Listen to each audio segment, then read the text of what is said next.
Bonjour, nous sommes aujourd'hui dans la Silicon Valley de Grenoble, à Mélan très exactement, au pied de ce massif de Beldon réputé pour les envols de parapente.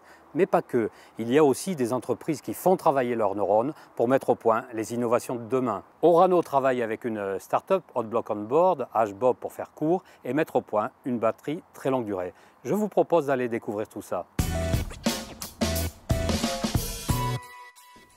Alors dites-nous tout sur ces batteries très longue durée. La batterie est donc de très longue durée, là on parle de décennies d'autonomie et qui fonctionne à base d'amérium 241 qui est un produit issu du recyclage des combustibles usés des centrales nucléaires que nous traitons à l'usine Orano de La Hague. Le projet RTG est né d'un besoin de l'Andra pour surveiller certaines alvéoles de stockage pendant une durée de 100 ans.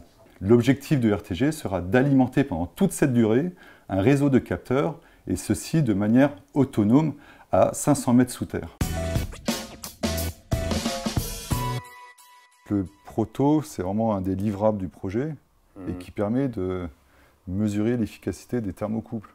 Le projet réunit plusieurs partenaires, déjà Orano, acteur industriel, Hotblock On Board, à qui est confiée la définition et la fabrication de la pièce maîtresse du RTG, le CNRS Université de Lorraine, qui nous assiste en tant que garant technique et scientifique. L'Andra participe au projet à la fois en tant qu'opérateur de l'État, financeur du projet et également en tant qu'expert technique. Cette association de compétences va vers le même objectif, étudier la faisabilité technique de RTG tout en valorisant une matière, l'amérium 241, inutilisée aujourd'hui et qui est présent à l'usine Orano de La Hague. Avec au centre, en rouge, la source en amérium 241, autour les convertisseurs thermoélectriques en dégradé de couleur.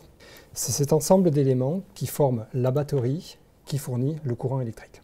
Notre métier, c'est la fabrication des dispositifs qui ont la propriété de convertir la chaleur en électricité. Alors, j'ai ici un exemple de dispositif convertisseur thermoélectrique utilisé dans le projet RTG et qui permettent de convertir la chaleur qui provient de la source en amérium 241 en électricité. Nous testons ces dispositifs dans des bancs de test de ce type-là, afin d'en éprouver les performances avant de les intégrer dans les prototypes RTG. Alors Étienne, en résumé, quelles sont les perspectives du RTG? L'Andra avec Cigéo est directement concerné par le projet. Mais d'autres organismes de gestion de déchets radioactifs à l'étranger pourraient être intéressés par cette application. Et une première série de tests va débuter en 2020 à l'espace technologique de l'Andra, à proximité du laboratoire souterrain de Bure. Merci, on va suivre avec beaucoup d'intérêt tous ces travaux, prometteurs pour Orano, pour l'Andra, mais pas que.